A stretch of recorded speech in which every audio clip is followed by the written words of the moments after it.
Hello dear students, welcome back to YouTube channel scholarship alert. उम्मीद करता हूँ आप सब खैरियत से होंगे। डियर स्टूडेंट्स, आज की इस पर्टिकुलर वीडियो में हम बात करेंगे Sindh educational endowment fund scholarship के हवाले से, जो कि अनाउंस की गई है गवर्नमेंट ऑफ सिंध की जानिब से तमाम तर जो हमारी यूनिवर्सिटी के स्टूडेंट्स हैं उनके लिए। सो इस वीडियो में मैं आपको डिटेल से सारी चीज़ें बताने जा रहा हूँ कि कैसे इसमें अप्लाई करना है, क्या इनकी एलिजिबिलिटी क्राइटेरिया है, कैसे फॉर्म को ऑनलाइन फिल करना है, ठीक है, और इसके साथ कौन कौन सी रिक्वायरमेंट है। सो वीडियो को शुरू से लास्ट तक ज़रूर देखें और कोई भी क्वेश्चन हो आप नीचे मुझे कमेंट बॉक्स में पूछ सकते हैं। और ये जो है वो इनका ऑफिशियल एडवर्टाइजमेंट है। अगर आप हमसे अपना ऑनलाइन फॉर्म फिल करवाना चाहते हैं तो हम 300 फ़ीस लेते हैं, लेकिन आपका जो फॉर्म है वो अच्छे तरीके से फिल करके उसका जो PDF है वो हम आपको सेंड करेंगे। फिर आपने जो वो PDF है उसका प्रिंट आउट लेना है, ठीक है। उसको रिक्वायर्ड डॉक्यूमेंट्स के साथ जो है ना आपने अपनी यूनिवर्सिटी का जो स्टूडेंट फाइनेंशियल एड ऑफिस है वहाँ पर उसको सबमिट करवाना है, ठीक है। सो आइए हम इनके एडवर्टाइजमेंट में कुछ इंपॉर्टेंट चीज़ें डिस्कस कर लेते हैं, उसके बाद जो है वो हम ऑनलाइन फॉर्म फिल करने का प्रोसेस देखते हैं। अब बेसिकली ये जो स्कॉलरशिप है ये पुअर नीडी या मेरिटोरियस जो स्टूडेंट्स हैं एकेडमिक ईयर 2024-25 के, उनके लिए जो है वो ये अनाउंस की गई है। और अप्लाई करने की जो डेडलाइन है वो 31 जुलाई है, तो आपके पास बहुत सारे दिन हैं इसमें अप्लाई करने के लिए। अब यहाँ पर पहले हम इनकी जो है वो फीचर्स की बात करते हैं, उसके बाद जो है वो हम इनके एलिजिबिलिटी क्राइटेरिया को देखते हैं। सो अब बेसिकली ये जो स्कॉलरशिप है ये गवर्नमेंट ऑफ सिंध की जानिब से तमाम तर जो पब्लिक या प्राइवेट सेक्टर यूनिवर्सिटीज़ या इंस्टीट्यूट्स के जो स्टूडेंट्स हैं उनके लिए जो है ये स्कॉलरशिप अनाउंस की गई है। और इस स्कॉलरशिप के तहत बेसिकली ये आपका जो है वो एक ईयर की जो फ़ीस है ना वो इसमें कवर्ड होगी, ठीक है। जिनकी एडमिशन 2024-25 में है उनकी बेसिकली एक साल की ये जो है वो फ़ीस कवर करेंगी, ठीक है। सो अब यहाँ पर देखें इनके फीचर्स में कह रहे हैं कि जो 86% है इस स्कॉलरशिप का, उसकी जो सीट्स है ना वो बेसिकली रिजर्व हैं पुअर नीडी या जो मेरिटोरियस स्टूडेंट्स हैं उनके लिए। बाकी 2% जो है ना वो बेसिकली स्पेशल सीट्स हैं जो कि स्पेशल नीड्स के लिए, 2% कोटा है मिनॉरिटीज़ के लिए, और 5% जो है वो आर्फन स्टूडेंट्स के लिए है, और 5% जो है वो जो भी गवर्नमेंट के जो एम्प्लॉइज़ हैं उनके चिल्ड्रन के लिए है। सो अब यहाँ पर देखें जो फैमिली इनकम रेंज है इसमें बेसिकली ये कह रहे हैं कि यहाँ पर टोटल जो है वो 3 ग्रुप है, A, B और C। अब जिनकी इनकम रेंज 1 लाख से लेकर 15 लाख के दरमियान आती है उनको बेसिकली स्कॉलरशिप का जो है ना वो 80% शेयर उनको जाएगा।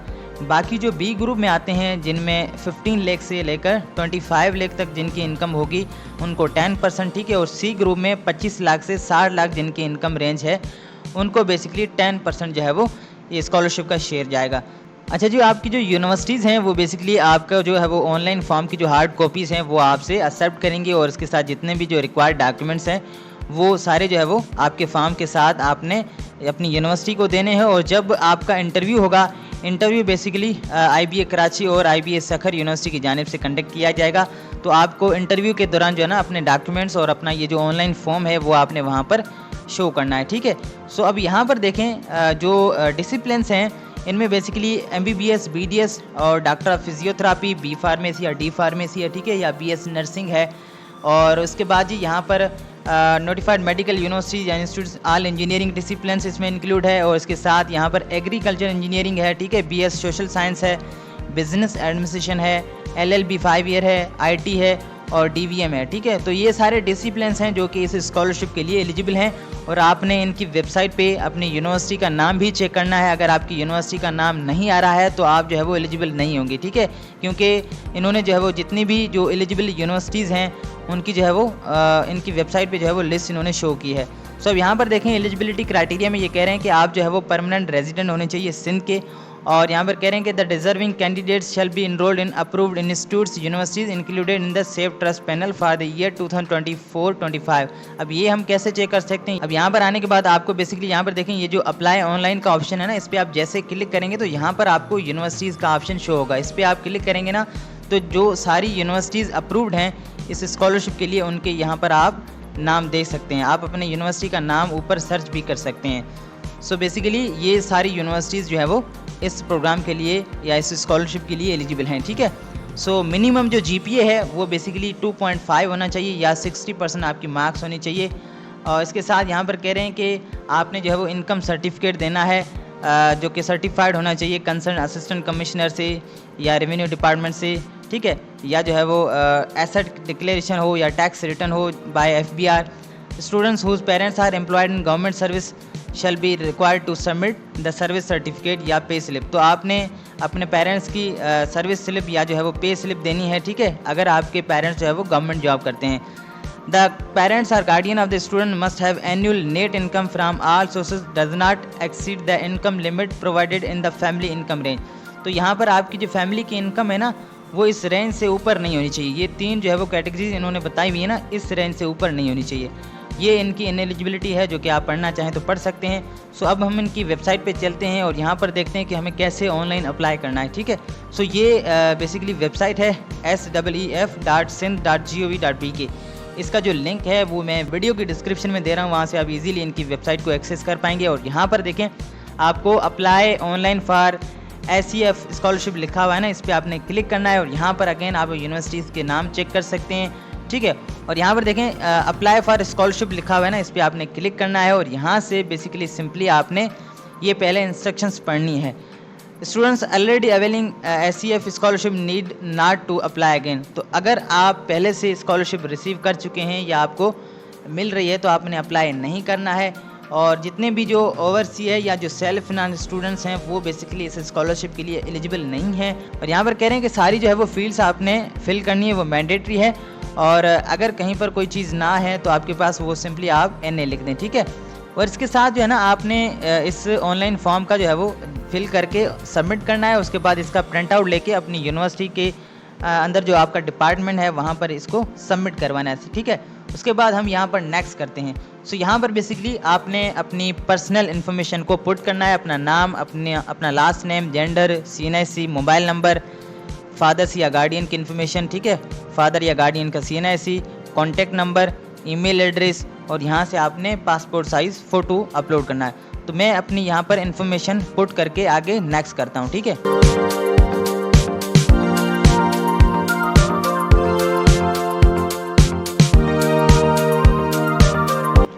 सो अब यहाँ पर देखें, मैंने जैसे नेक्स्ट किया तो यहाँ पर मेरे पास यहाँ से मैं चूज़ करूँगा फ्रेश कैंडिडेट, ठीक है।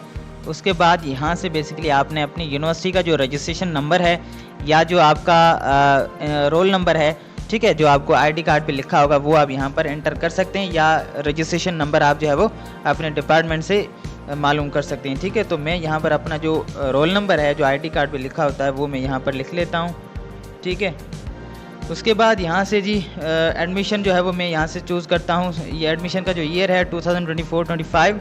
उसके बाद डिसिप्लिन मैं यहाँ से अपना चूज़ कर लेता हूँ डॉक्टर ऑफ फिजियोथेरापी, और यहाँ से मैं इंस्टीट्यूट चूज़ करता हूँ अपना, ठीक है, बैरिया यूनिवर्सिटी ऑफ कराची। और यहाँ से बेसिकली अब यहाँ पर देखें 3 ऑप्शन है, GPA का है, परसेंटेज है, फर्स्ट ईयर है। तो अगर आपके पास GPA है तो आप GPA वाला ऑप्शन चूज़ करें, ठीक है। अगर परसेंटेज का है तो वो चूज़ करें। अगर आप फर्स्ट ईयर में हैं तो आप सिंपली फर्स्ट ईयर का ऑप्शन चूज़ करके नेक्स्ट करें, ठीक है।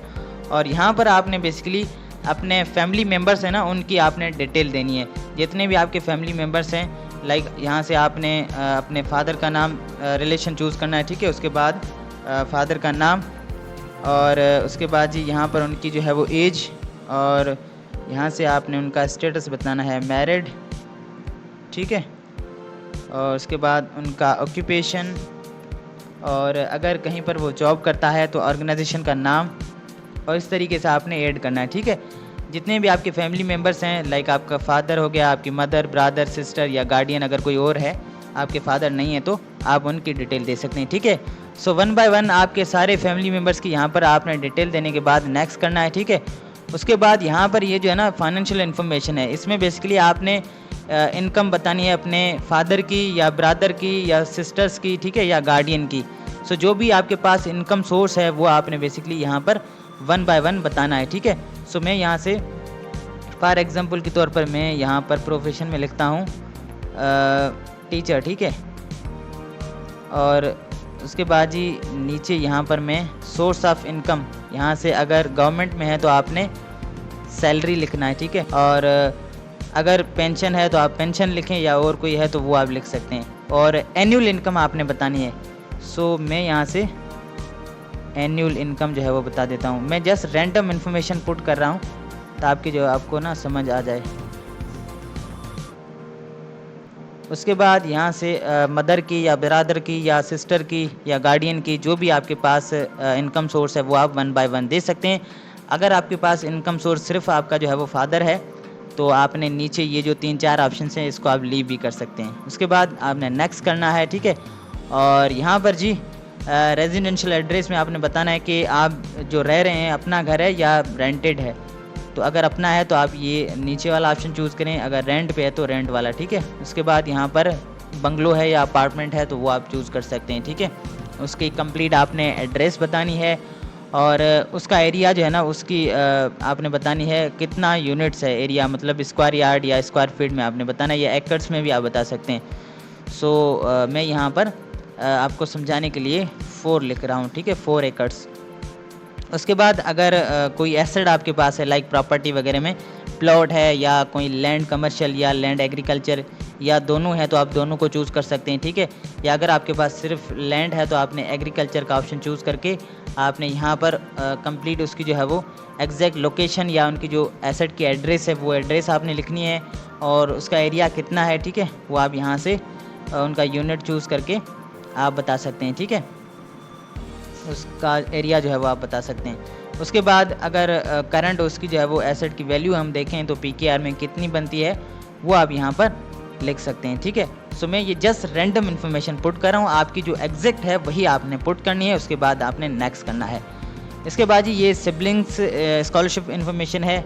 सो अगर आपके सिबलिंग में से किसी को पहले ये स्कॉलरशिप मिली है तो आपने यस करके उसकी डिटेल देनी है, अगर नहीं मिली है तो आपने सिंपली नो करना है, ठीक है। उसके बाद आपने नेक्स्ट करना है और यहाँ पर देखें जी ये आपका जो है वो सारा जो है वो फॉर्म यहाँ पर आ जाता है। सो आपने इसको वंस रिव्यू करना है, ठीक है। और रिव्यू करने के बाद आपने यहाँ पर देखें ये सारे रिक्वायर्ड डॉक्यूमेंट्स आपने इसके साथ अटैच करने हैं। Copy of the student identity card of the university या इंस्टीट्यूट, ठीक है। और इसके बाद जी copy of fee receipt of the university institute last paid, तो लास्ट पेड जो आपने चालान पे किया होगा या एडमिशन का आपका जो चालान है वो आपने अटैच करना है। आपका जो है वो परमानेंट रेजिडेंट सर्टिफिकेट, उसके बाद आपके एकेडमिक सर्टिफिकेट्स, ठीक है, जिसमें मार्कशीट्स हो गए या सर्टिफिकेट्स हो गए वो आपने अटैच करने हैं। आपके गार्डियन की जो है वो आपने सैलरी स्लिप या इनकम सर्टिफिकेट जो भी सोर्स है वो आपने अटैच करना है। और इसके साथ जी कॉपी ऑफ स्टूडेंट CNIC या आपके फादर के CNIC की कॉपी आपने अटैच करनी है। और इसके साथ आपका जो है वो डोमिसाइल जो है ना उसकी आपने कॉपी अटैच करनी है और आपके फादर या गार्डियन की डोमिसाइल की कॉपी आपने अटैच करनी है। और इसके साथ ही copy of house documents being the evidence of residence और रेंट डॉक्यूमेंट, अगर आप कहीं पर रेंट पे रहते हैं ना तो वहाँ की जो है वो आपने एविडेंस प्रोवाइड करना है, ठीक है, उसकी कॉपी। और उसके बाद जी यहाँ पर कह रहे हैं original income certificate issued by the मुख्तियार का revenue of the concern district in case father guardian is non salary. So अगर आपके फादर नॉन सैलरीड हैं, ठीक है, या कहीं पर काम नहीं करते वो लेबर हैं तो आपने अपने कंसर्न जो मुख्तियार कार है ना वहाँ से आपने इनकम सर्टिफिकेट बनवाना है एन्यूअली, ठीक है, मतलब कि पूरे साल का वो आपने अटैच करना है। और इसके साथ यहाँ पर कह रहे हैं कि along with the bank statement of last 6 month of the personal and business account. So अगर आपके बैंक अकाउंट्स हैं आपके गार्डियंस के तो उनके जो है वो लास्ट 6 मंथ की जो है ना आपने स्टेटमेंट भी निकलवानी है, पर्सनल अकाउंट हो या बिजनेस अकाउंट हो वो भी आपने अटैच करनी है, ठीक है। इसके साथ आपने यूटिलिटी बिल्स की जो है वो कॉपीज़ अटैच करनी है, लास्ट पेड जो आपने किए होंगे। और इसके साथ incomplete applications will not be considered, तो आपने ये सारी चीज़ें अटैच करनी है, ठीक है। लेकिन यहाँ पर फॉर्म को सबमिट करने से पहले बेसिकली आपने यहाँ से एफिडेविट जो है ना ये इसको आपने डाउनलोड करना है। और डाउनलोड करने के बाद इसको बेसिकली आपने 50 रुपीज़ का जो यहाँ पर इसको ओपन होने देते हैं, 50 रुपीज़ का जो स्टैम्प पेपर होता है ना उस पर आपने ये प्रिंट आउट लेना है, ठीक है। और उसके बाद ये आपने अपना नाम वगैरह अपने फादर का नाम वगैरह लिखकर अपने फादर की और आपकी सिग्नेचर वगैरह करवानी है और ये भी इस फॉर्म के साथ अटैच होगा, ठीक है। सो वंस जब ये आप डाउनलोड कर लें तो उसके बाद इस फॉर्म को सबमिट करें, इसका प्रिंट आउट लें और इसके साथ जितने भी रिक्वायर्ड डॉक्यूमेंट्स हैं ना वो आप जो है वो यूनिवर्सिटी के अंदर जमा करवाएं। और ये सारी चीज़ें जो है ना आपके इंटरव्यू के दौरान भी रिक्वायर्ड होंगी। सो मेक श्योर कि आपने अपने फॉर्म को अच्छे तरीके से फिल करना है और रिव्यू करना है, उसके बाद ही सबमिट करना है। अगर कोई क्वेश्चन है तो आप मुझे कमेंट बॉक्स में या व्हाट्सएप के थ्रू रब्ता कर सकते हैं। और अगर आप ऑनलाइन फॉर्म फिल करवाना चाहते हैं तो आप व्हाट्सएप के ऊपर रब्ता कर सकते हैं।